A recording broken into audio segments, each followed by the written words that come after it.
प्यारे देशवासियों, जैसा कि आपने थंबनेल पे देखा है कि आज का टॉपिक है कि क्या अमित शाह अपने पद से इस्तीफा देंगे। जैसा कि अमित शाह ने बीते दिन 20 जुलाई को हुए विरोध प्रदर्शन में जो लाठीचार्ज करवाया था, सीआरपीएफ और दिल्ली पुलिस ने छात्रों पर लाठीचार्ज किया था, वो बिना गृह मंत्रालय के आदेश के सीआरपीएफ और दिल्ली पुलिस छात्रों पर लाठीचार्ज नहीं कर सकती, क्योंकि ये सीआरपीएफ भी जानती है, दिल्ली पुलिस भी जानती है कि छात्रों पर हम लाठीचार्ज करेंगे तो यह बाद में बड़ा इशू हो जाएगा। इसमें कम से कम गृह मंत्रालय के बिना आदेश के तो यह छात्रों पर लाठीचार्ज नहीं हुई थी।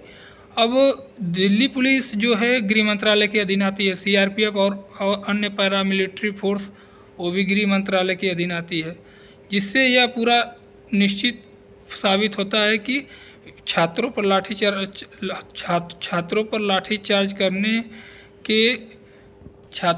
लाठीचार्ज करने का पूरा उत्तरदायित्व अमित शाह पर जाता है। जो छात्र नीट पेपर के लीक के लिए धरने पर बैठे थे, नीट पेपर लीक हुआ था और धरने पर बैठे थे, उन्होंने तो धर्मेंद्र प्रधान का इस्तीफा ले लिया। अब धर्मेंद्र प्रधान शिक्षा मंत्री थे, उन्होंने अपने पद से इस्तीफा दे दिया, लेकिन जो छात्रों पर लाठीचार्ज करवाया, धरने पर बैठे छात्रों पर उन पे आंसू गैस के गोले दागे गए और बेटियों के छात्राओं के कपड़े फाड़ दिए गए, महिलाओं के कपड़े फाड़ दिए गए, जो दिल्ली पुलिस के द्वारा किया गया, इसका जिम्मेदार कौन है? इसकी जिम्मेदारी अमित शाह को लेनी चाहिए और अपने पद से इस्तीफा देना चाहिए।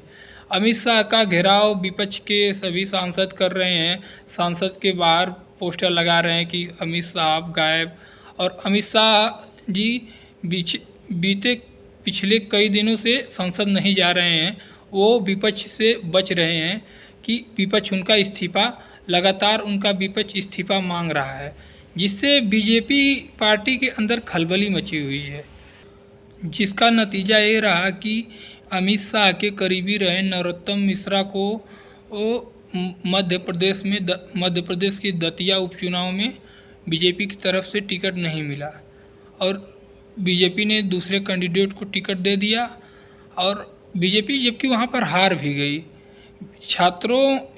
बीजेपी वहाँ पे उपचुनाव हार गई डबल इंजन के सरकार के बावजूद। बिहार में बांकेपुर में बीजेपी के राष्ट्रीय अध्यक्ष नितिन नवीन जी अपनी सीट हार गए। तो जिससे यह साफ स्पष्ट होता है कि पूरे देश भर में बीजेपी के खिलाफ आक्रोश है।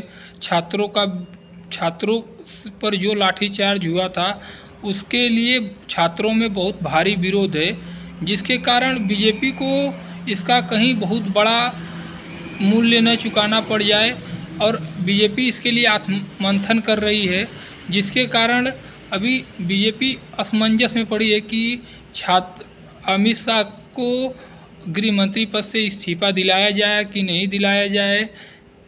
लेकिन अमित शाह जी को चाणक्य कहा जाता है, बीजेपी का चाणक्य कहा जाता है। अगर अमित शाह बीजेपी पार्टी से इस्तीफा दे रहे हैं, गृह मंत्री पद से इस्तीफा दे रहे हैं, जिन्होंने महाराष्ट्र, बंगाल, बिहार जैसे राज्यों में प्रचंड जीत दिलवाई है। अब वो कैसे जीत दिलवाई? ईडी, सीबीआई जिसके भी मदद से भारी अपने मशीनरी के उपयोग करके और साम दाम दंड भेद सब नियम अपना के बीजेपी को जीत दिलाई है। तो बीजेपी उनको तो अपने गृह मंत्री पद से इस्तीफा तो नहीं दिलवा सकती, लेकिन अमित शाह के खिलाफ भारी आक्रोश है छात्रों पर लाठीचार्ज करवाने से, जिसके कारण अमित शाह को अपने पद से इस्तीफा देने के लिए भारी विरोध हो रहा है कि अमित शाह अपने पद से इस्तीफा दें।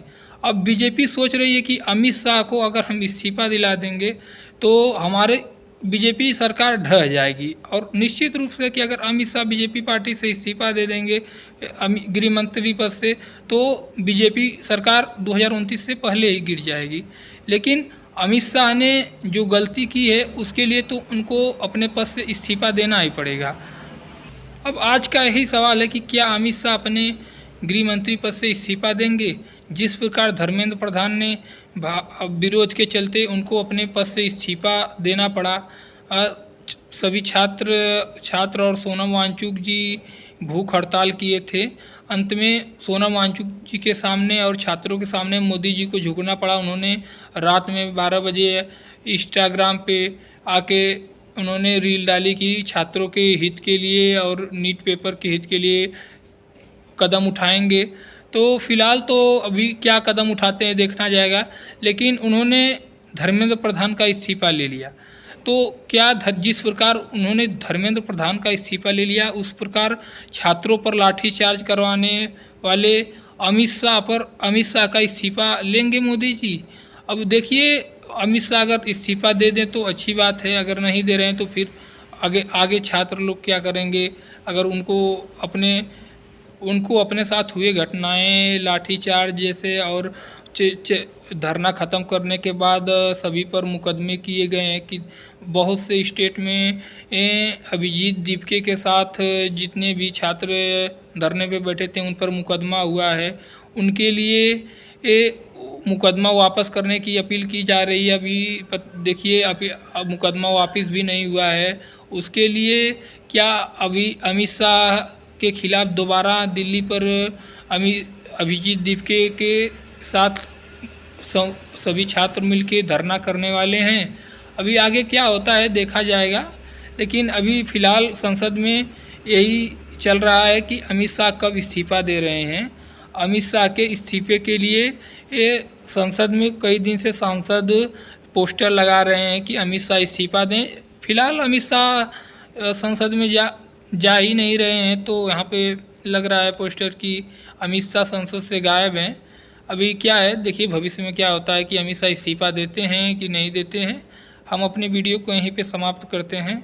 आप लोग यहाँ तक देखें हमारे वीडियो को, इसके लिए बहुत बहुत धन्यवाद। आप लोगों से रिक्वेस्ट है कि आप हमारे चैनल को सब्सक्राइब करें, लाइक करें, शेयर करें। आप लोग कमेंट करें और कमेंट में लिख के भेजें कि कल आपको किस टॉपिक पर वीडियो बनाया जाए। आप बहुत अब हम अपने वीडियो को समाप्त कर रहे हैं। बहुत बहुत धन्यवाद।